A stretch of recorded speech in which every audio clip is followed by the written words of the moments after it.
You are good. Okay, so we'll call the meeting of the County of Oswego Industrial Development Agency Governance Committee of May 28th, 2025 to order. You take attendance that Yeah, we can do that. So we have all, I believe all members of the governance committee are here today. We have Nick Canale, we have Gary Standard, we have Mary Ellen Chesbrough, and we have Pat Carroll.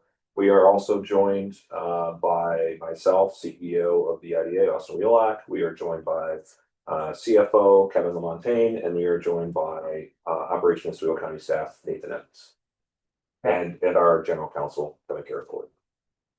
and our general purpose here today is to review the bylaws of the agency, the policies of the agency, and the mission statement of the agency. That's correct. These are things that we need to look at on an annual basis, and our goals are to make recommendations for any changes that would be needed at our August IDA meeting. So we're just kind of going through and doing this and discussing any changes needed today, and then final changes would be then at a future meeting, potentially July.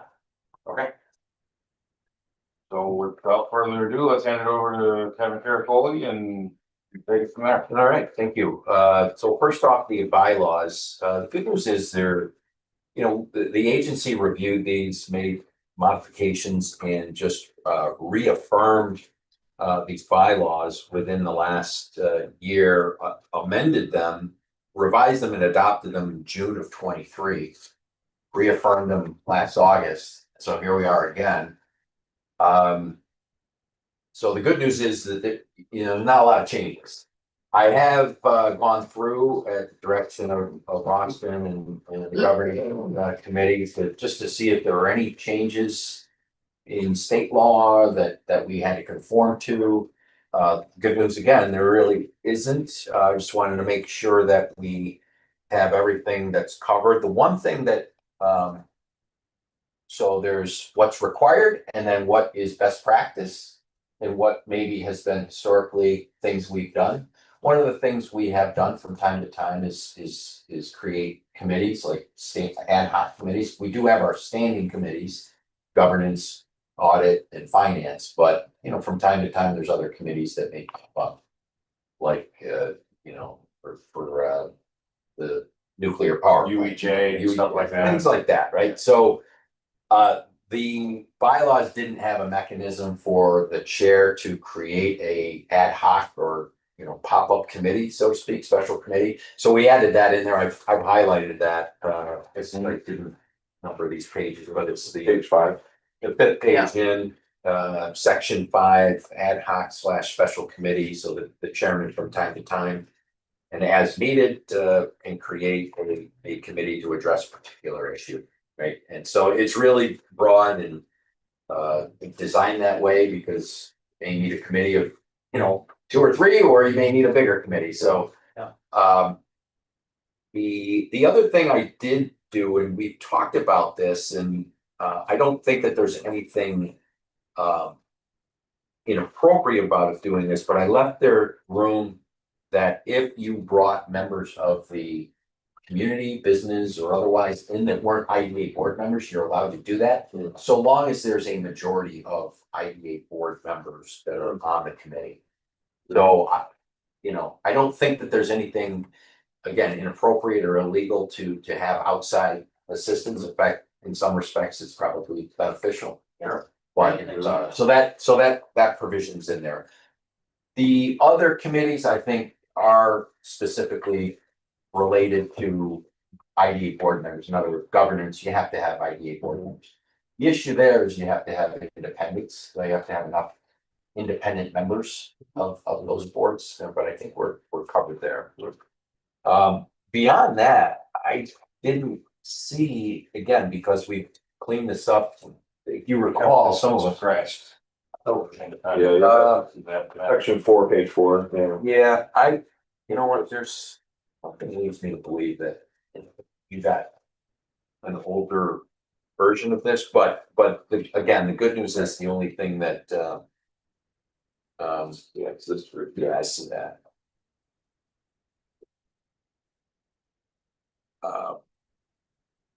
Yeah, and I think that's intended to be, you know, with that strikeout, that's in good shape. Okay. Is that kind of like it's to be understood, basically that Bill would be, I mean, you don't need to state it because we would be independent members. Is that what you're striking it out? This doesn't need to be there. Yes, right, I think, again, you can have I think it was some consistency. What this is saying is that each of them shall be an independent member of the board, so they don't all have to be independent members of the Right. board. You have to have a majority of the committee be independent members of the board, And- it is the difference. Yeah, and right, and then again, for consistency, it's each of the committees Yeah. are stated the I same. think it was a holdover from before, because audit didn't Okay. have it, governance Yeah, didn't audit have it, didn't but have finance consider did. that, Right. It okay. didn't make Right. any sense why to hold it in there. Yeah, so, again, previous versions of the bylaws had, second, treasurer and second secretary, and we just don't have a board large enough to really, We all aren't opting to please give us something else. Yeah, Please, right. yes. and again, some of this was established through, years ago through model bylaws and for larger organizations, like, that this board as a public authority is governed under the same laws as, for instance, the Metropolitan Transportation Authority down in New York City, which is, thousands A of little bit bigger. employees and everything else, a little bit bigger boards and all that, where they would have a second and a first and a second, officer of particular position. So anyway, this is pretty streamlined, and I don't know that, there's much more that needs to be done. I will add page numbers just so we're clarity on that. I'd just like to ask about the appointment of members, with the state wanting to do little changes, is that okay? Well, good question, and that went away. The governor It did vetoed go that away, provision, okay. right? So there is no requirement to add a school board member or a union, a member of union or organized labor. Okay. So, notwithstanding that, obviously, we come pretty close to that now. We got one of Yeah. those two obligations filled. Right. But there's no requirement for that. Okay. Back at the time when we were putting these together, it was still a real question, but towards the end of December, I believe. Yeah, that was done like December 28th, that was struck down. Governor vetoed that. Yeah, well, there's so many times it just kind of gets unvetoed or whatever, things go back and forth in the state so often, I just didn't know what was happening. Yeah, Okay. that got shut down, so we're. Okay. So we're out there. So I think we still, obviously, this won't be officially needed until August, but if, to kind of close the door on this, if we want to have the governance committee make a recommendation that the changes as shown with the additional section 5 and the tweak to section 4. I mean, I think we can do that, and then that can just be held until that August IDA meeting. We'll just kind of have it reflected in minutes that this is what has been done and approved and proposed. So we'd like to make a motion to that effect. I'll move it. I'll second it. Secondary, Mel. Any discussion? Makes sense to me. Makes sense. All those in favor? Aye. Aye. Motion carried. That takes care of bylaws. Yep. Right? So with respect to policies, we have a bunch. We have 23 separate policies and 3 charters. The charters are required. Governance committee, audit committee, finance committee. Those are set by public authorities law. So there's really not much we can do about that. And then there are also mandatory policies, and then there are, again, best practice policies, right? So what we did is we just kind of sat down and I identified, so this first sheet is all of our policies is kind of listed. I think shows up on the website. It does. And it might even show up in this format where the mandatory policies are bolded. And then, but it lists all the policies. This is just in alphabetical order. That's the only order, really. It has nothing to do with importance. Again, the good news is we went through this just this last year and kind of we cleaned up some of the policies, we created some uniformity, so every policy we have now has our masthead on it. And kind of the same look and feel, so to speak.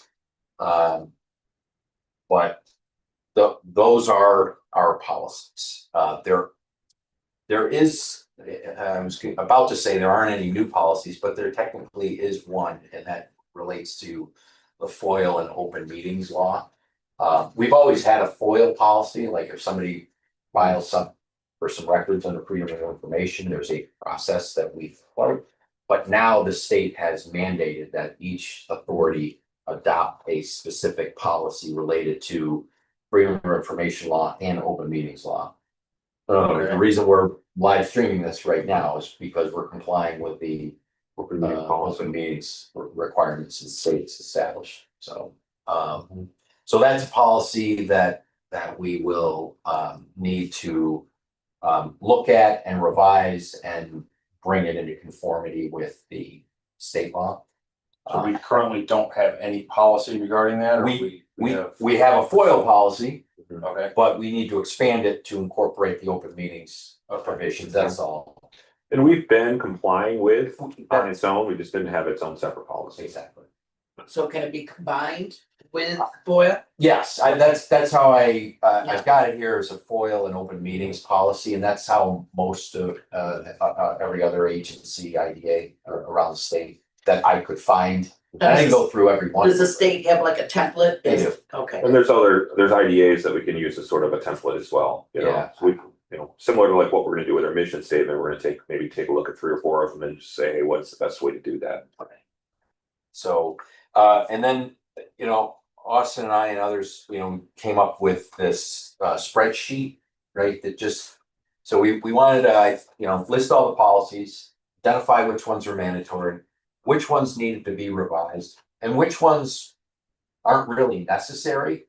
At least from the state perspective, they're not necessary. Correct. And then what, when they were last approved. And again, every one of our policies was last approved less than a year ago in August of 24. I'm surprised minority is not a state mandated. Number 12. It is not it's not a mandatory policy of the through the ABO. And again, this is the authority budget office that mandates what policies are required. Okay. But in terms of the minority women-owned business enterprise policy, if an agency, which we do, provides financial assistance, best practices to have a policy that establishes, you know, that you're giving some preference to minority women-owned business. In fact, our lending policy gives you a break if you are. Okay. I say, I was just thinking that I was just always thinking that this is a federal thing that you have to Yeah. do, so. Now, Okay. if we have federal funding potentially that might require us, if we either receive federal funding on a yearly basis, or, and this is a good example of this. We have been approved for a US EDA grant. Now, we've not been told that we are requiring any new policies, but there may be something we need to look at. And since you brought it up, that might be something we want to take a look at before our July meeting to see, is there any policy that we need to adopt related to federal funding? Right. And then again, to put this Or in a revision of a policy. Put this in context, these mandatory policies are mandated by the ABO, the Authority Budget Office of State of New York. Okay. Whether there's, as Austin pointed out, a federal component that mandates you have to have a certain policy in order to get funding, we'll do that analysis next. Yeah. They really just want to see that you have a policy. For the most part, what I've seen, you have a policy and you follow your policy. They're not usually asking you to do additional policies, but there might be something related to that we need to look at. And it could be related to audit or anything else, because I do know when you get federal funding, it has changes some of your audit requirements that you're Okay. needed. Well, thank you for the clarification that this is basically a state mandated thing. Correct. That, okay. Which is what we usually always have to follow. We've not in the past had federal funding flow through this organization, so it's a little bit unique to us from that perspective. even though we do get the revolving loan. The revolving loan funds, that was done at that time, and so those are different. I would say, let me say this, so That was related to HUD and CDBG funding, but this is related to EDA specifically, so there might be something specific to EDA that we would need to look at. But everything that's been related to those in the past is already captured. So I did not intentionally, I left the not necessary policies blank just because, I think We don't that's want to say that. more of a, it's more of a determination board wise, what policies may not be needed. And just because it's not required by ADO doesn't mean that it's not something that's in our best interest to continue to do it. Right.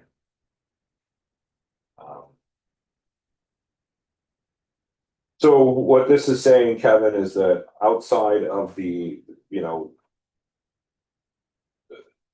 the other ones are not necessary, it's not necessary to need revisions, but you've identified the open meetings policy that to add that to the FOIL policy. Yeah. And in looking at the UTEP policy as ones in particular that should come before governance.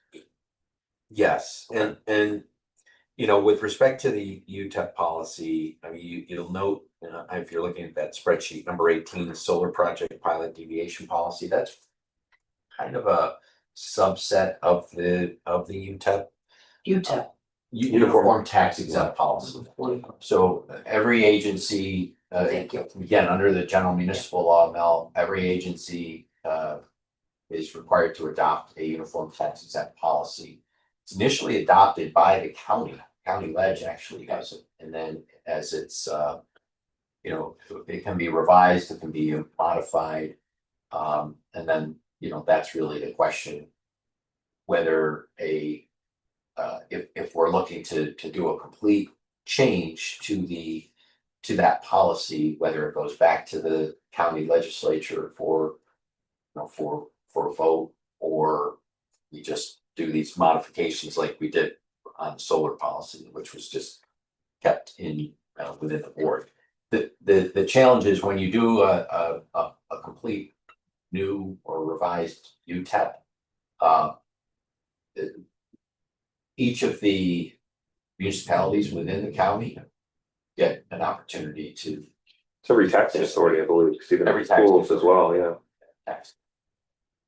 So you're kind of opening up Pandora's box a little bit, but if you have good justification and good communication, it's, shouldn't be. So if we did that, Mhm. they all get to see what we're doing. Do they get veto power over what we're doing?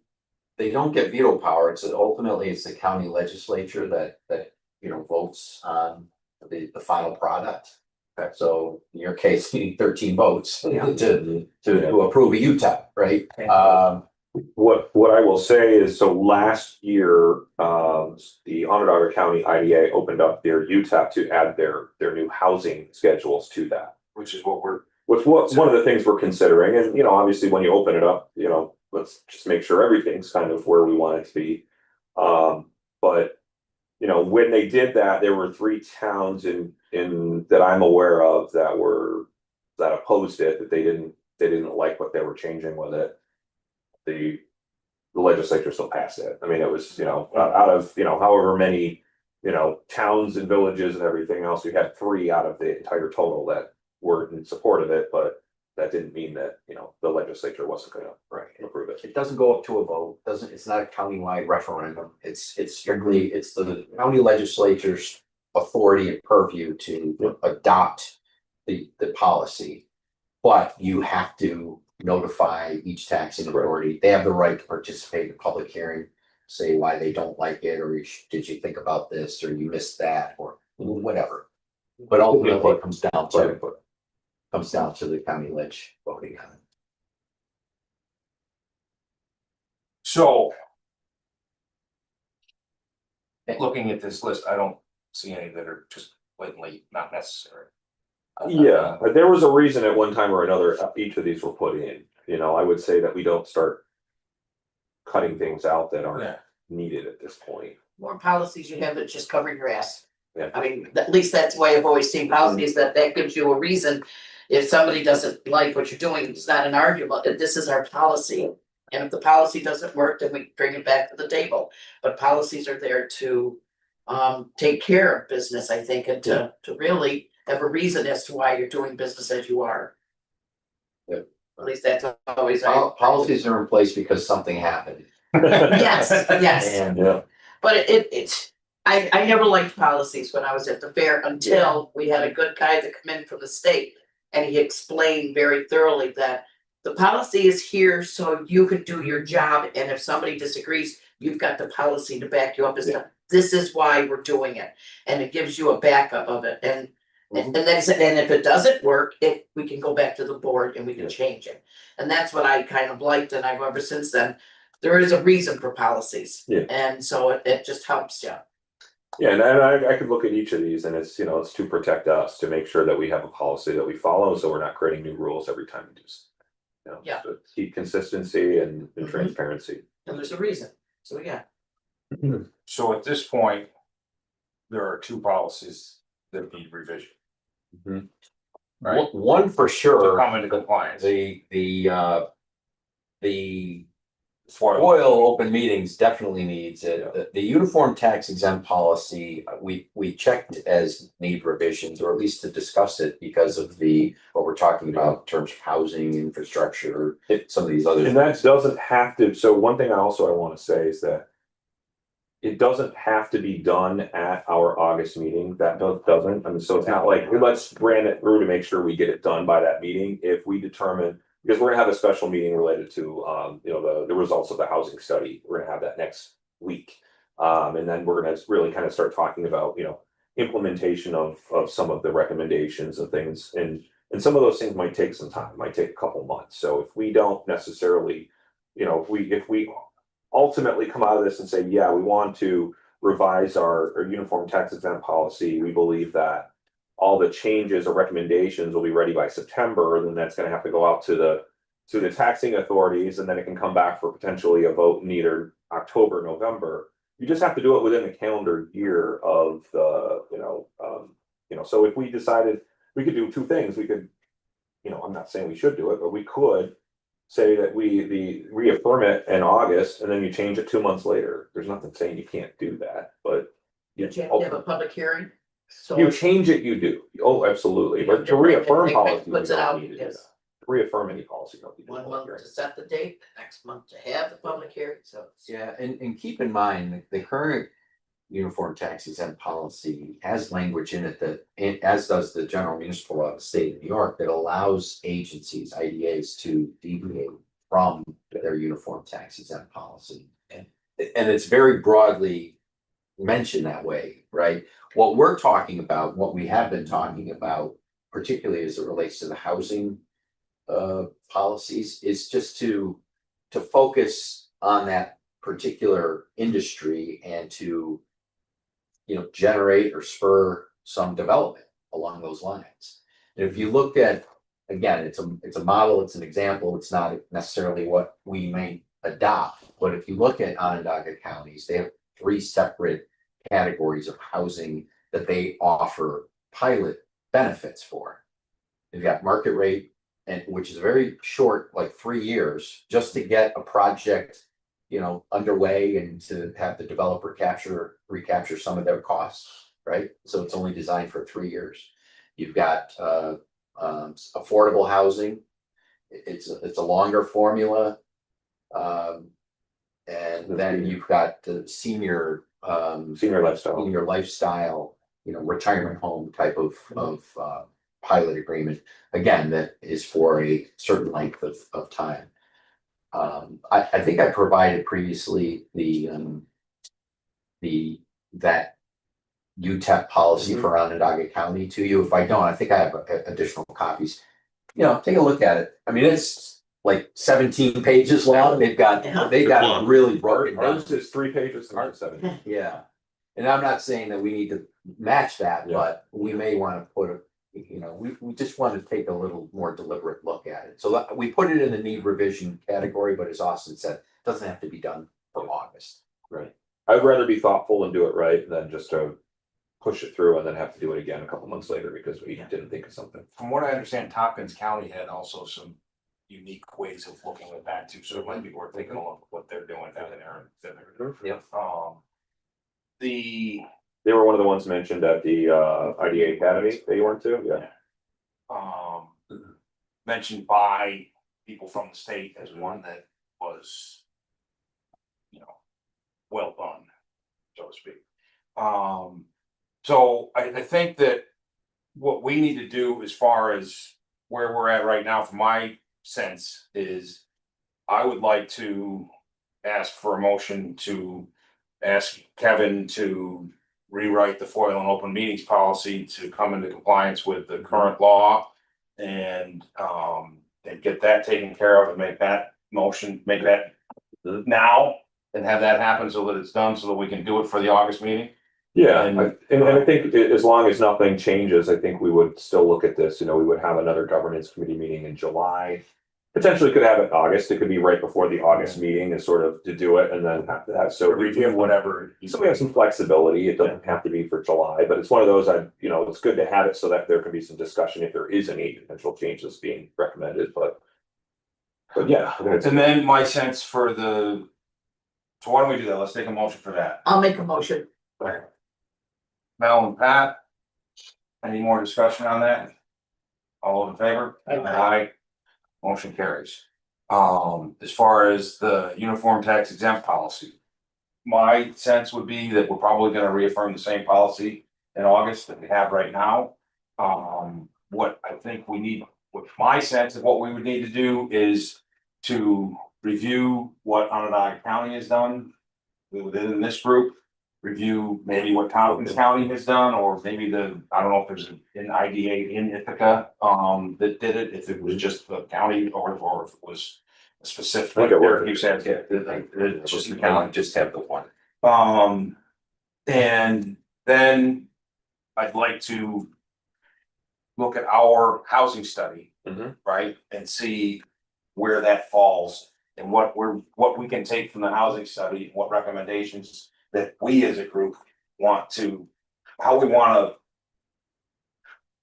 encourage housing development in the county and try to set the tone with the youth staff to go in the direction that we wanna go based on the results of our Yeah. housing study. And, you know, that UTEP kind of conversation, that could potentially be a need for a special committee that, you know, does that, because I mean, or it could be the entire board, you know, it could be a workshop, it could be, you know, you could potentially bring in some people outside of the IDA too, some sort of experts on something like that, so, you know, I don't think that necessarily the specific work related to that doesn't have to be governance particularly, but governance does have to be the one to make that recommendation to the full board. Okay, so what would we do here to start that process rolling? Make a recommendation from this committee to consider opening up the to start- UTEP policy? To look at, you know, evaluating the UTEP and what needs to be added related to housing or anything else and, you know, start that process. I don't think it's. Would we want to include solar projects as a part of the UTEP at that point, you think? I think we already have that policy. I guess you could potentially wrap it into it, Or but do we want to leave ourselves more flexibility to change the solar project deviation? Well, I think, good question. Where I'm going with this is we may want to build language into our policy that allows us to change, for instance, dollar figures. If we're talking about, you know, particular solar project, because just during the life of the 11 years, we started around $2,500. We're now up to 7,000, right? And 2 years from now, it might be different. we might find other best practices that we wouldn't have thought of before. Right. So to create some flexibility there might be the answer. Okay. I mean, I think I would want to put it into let's have all of our potential deviation policies, because again, I brought copies of this and I'll hand them out, but you'll see when, I'm just pulled up Onondaga counties, they've got a whole, couple of pages worth of deviation criteria that they've listed. Mhm. And again, it might be something that we, we want to incorporate. So I think it's worth taking. So basically one policy that has anything to do with deviation. Well, the uniform tax exempt policy Right. would have a deviation provision. Right. But Yeah. in particular, there's the solar deviation we already have we deviate from manufacturing facilities, right? Okay, We have a bunch of examples of that, right? Right. Where, I mean, the nuclear power plant, Correct. we're gonna talk about later Yeah. during the meeting. Yeah, we don't have an energy policy. I mean, we have a manufacturing and a non-manufacturing. So if it doesn't fit within those two things, then we are doing a deviation. So it just might be a way to sort of help further define what that deviation means and. We've done deviations for hotels, right? Right. We've got, there's multiple examples. but so none of those would go under, or Well- are you saying to keep some of them out to keep them unique, or are you saying to put them all I would- under? I personally would, I guess I'm asking you to consider putting them all in one. Okay, that's what I was saying, is that, One so document. basically it's an umbrella that takes it, Yeah. anything that's a deviation would be underneath that Right, policy. but then create flexibility within let's just say for the sake of argument, that we put it before the county ledge but we write it in such a way that. In the future, if there's a new policy, deviation policy that we need to add, there's flexibility built into that document that the legislature's approved. That authorizes the agency to consider putting that policy in place. Okay. Right. I think it's just the time is right to kind of look at this and Yeah, see what well- needs to be added. One concern I have though is that the county's doing their own housing study. Okay, and so with the two housing studies, but if we take IDA brings it up to the ledge to say, okay, we wanna have this deviation for because of our housing study. There's part of the comprehensive plan? Yes, yeah, and it's I'm just wondering if they're gonna say, well, wait a minute, what about our? When is there gonna be done? It's gonna be a year process. It's a year process, but you see what I'm saying is that I could see somebody being, well, wait a minute, what about our? I think that they're probably gonna take a look at our housing study and instead of them doing a brand new thing, they're probably gonna take a lot of what we have and adopt and, maybe there's some places where they look. Okay, well, that's Yeah. good, you see where I'm saying, I Yeah, didn't wanna yeah, all of a sudden bring it up to them and they're gonna say, well, wait a minute, we've got ours, does it complement what we're finding, are these findings still the same as ours? Yep. That's all. Okay. no, it's a good point.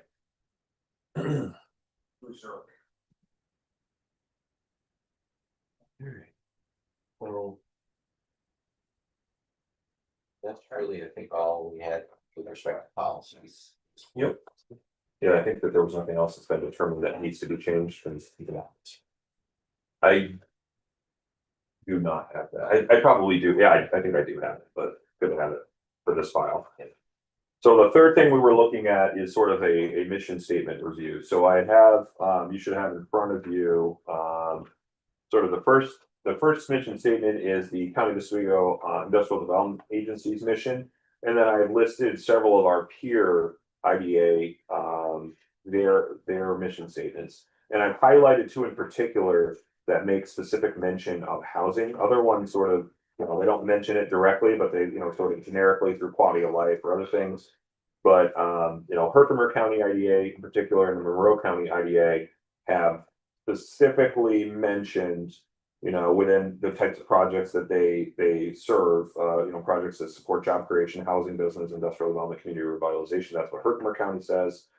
And then the Monroe County IDA, as it mentions in sort of the second sentence, accomplish actively work and promote, attract, encourage, develop economically sound commerce, industry, and housing opportunities. So, I think that what the state has recommended is that if you were going to do housing related projects, you should mention housing in your mission statement. It was a little interesting going through and looking at, some of these other ones that they didn't necessarily directly mention it.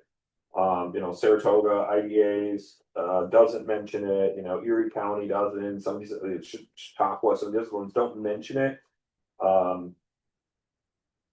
But I think it just might be that we're also, they do mention a better place to work, live and visit, so they do kind of mention indirectly living on some of these, but I do think it's something that we could look to incorporate without a lot of reworking of our mission statement, to include, housing in some fashion. What about energy? Since we have we're the only ones that have the new plant and with all the solar we have, Sure. There's something that we are promoting, trying to get, especially with everything that might be happening at Constellation. Yep. I mean, that we wanna know that we are supporting that and everybody. That's why Mike Grant's here, is because of our new plants. So That's just. you're saying instead of just looking at potentially adding the word housing, is there a way to incorporate energy as well? Listen, I don't know, I mean. Yeah. I mean, it's one of those that might fall under business. That's and what I was industry. wondering when I said I don't know if it would fall underneath that. You know, I mean, I think it would fall under that, but it doesn't mean that we couldn't mention it as something that's unique and important to us, that energy itself is something that's unique and important to us. I hate to say it, but it's just something Yeah. that I know is big for the county is tourism. Mhm. I mean, that's one of our biggest trades is tourism, is that it is, but that also is that overall better quality of life of the. Sure. It's an attraction. Yeah, and I guess it's, you know, you can see some of these are a little bit longer than others, like, you know, some of them are, you know, the OCIDA, which is Onondaga County IDA, is pretty short compared to ours. The same thing with Erie County IDA. These two large counties, Jefferson counties is pretty short as well. I don't know if they decided that less is more. I don't know, but It's like, I just wanted to break that up, but I'm Yeah. open, I just wanted to say. Yeah. something. so, and I will also say on ours, like the mission itself is this first part of it, and then it says key to the agency's mission is this other part. I think that whatever changes we would put in, it would have to be the specific mission statement, not the keys to the mission. So that's a little wordy. Yeah. Yeah. So I think it's something that, you know, you know, where it says here, enhance economic vitality of Oswego County's business industry, community. So, you know, housing kind of falls under communities, but it might be something that gets mentioned on its own, you know, like industries, communities, housing and citizens. I don't know. I mean, we'll have to kind of figure that out, workshop it a little bit, but Who looks at this mission? the ADO Who is does. our market that we want people to look at this mission? So This mission bring people to us. The mission itself does not bring anybody to us that looks and says, hey, because of that, I want to go do a project in that community. It's more related to the ABO and on the compliance side to say, hey, you did a pilot for a housing project. Your mission statement doesn't say that you directly support housing. You're doing something you're not supposed to do. Okay, so basically our mission statement should include the things that we do for people, so that Right. that is part of our mission. That and that's why we're doing that's it. one area in particular that's been mentioned as sort of this gray area, and that's what Nick was at an event, you know, for IDAs where they said, you know, housing doesn't necessarily fall under those other things. I mean, you know, I would say it falls under communities. I mean, Housing's not industry, Yeah. not, Right, Yeah. you know, an ongoing business Yeah. concern in most cases. Yeah. Some cases, if it's in a mixed use building, it can be, but like on its own, like if it was like a market rate, you know, Okay. apartment project that had no other commercial in it, that's sort of its own little animal there, so. okay, yes, I could see where, housing, you can't kind of include it. You say communities maybe, but that's not specifically housing. Right. So, Yeah, so I think it's one of those words that we gotta kind of figure out how to get in there. okay. I do agree, I mean, I think energy is important, but I also think that falls under either business or industry. I mean, that is a We business don't on its need to be own and it's an redundant. We industry. don't need to be redundant, if it can be taken up on another word, we're fine, Yep. but housing, I agree, especially since we're trying to go ahead with this, exempt thing to get economic growth, so. So I think that we'll just have to kind of figure out how to. If we're good with the rest of It's it. really hard. Yeah, no, I don't think, it's a word. It's a word. Well, it's just, it's. Comma, housing, So- comma, go on. So my sense is you get rid of the keys to the agency, you don't need it at all. Yeah, No, And you just, after communities, you put housing, comma, and Mhm. citizens. yeah. And that's it, and Yeah. it's done. Mhm. okay, Or you put industries, housing, communities, I mean, it's just where. Wherever you want, Wherever you you put want. it in Or wherever you communities want. or after communities, that's, I think, what we're talking about. Put it in before community. I was just saying, you know, if you put it near communities, do you add one word or do you just redo the whole thing? That was my question. make it simple. Yeah, I was Keep thinking it simple, keeping it comma, simple, housing, but comma. it could probably be worded. Yeah. To, Well, I mean, I started taking a shot at it, it's not, mine's Give it to a AI, work in give it to progress. chat, Yeah. and we come up with a. so how about we do this? We have two options when we come back and have our next governance committee meeting. One where we just add the word, and then one where we just take it, we kind of reformat it, and see which one the group likes more. So I think this is the opportunity to do that. Together and reformat. Oh, listen, I didn't say I was. Austin, Chat GPT. So but I think that that's a good way to do it. So Yeah. we have the one we know is the easy way to do it, and then we have the other one that takes a little bit more brain power, but it might ultimately look better overall. Sure. So that's what we had for today. Like I said, I was trying to break this into bite-sized pieces, so we didn't just come to one meeting and have to get it all done and kind of rough it through. Do believe we end this, I think we do have some food here. Food's here, exactly when I. No, No, it's, look good. so I do think we do need to have a motion to adjourn. We get a motion to adjourn. I'll make a motion. No, seconded by Pat. All those in favor? Aye. Any opposed?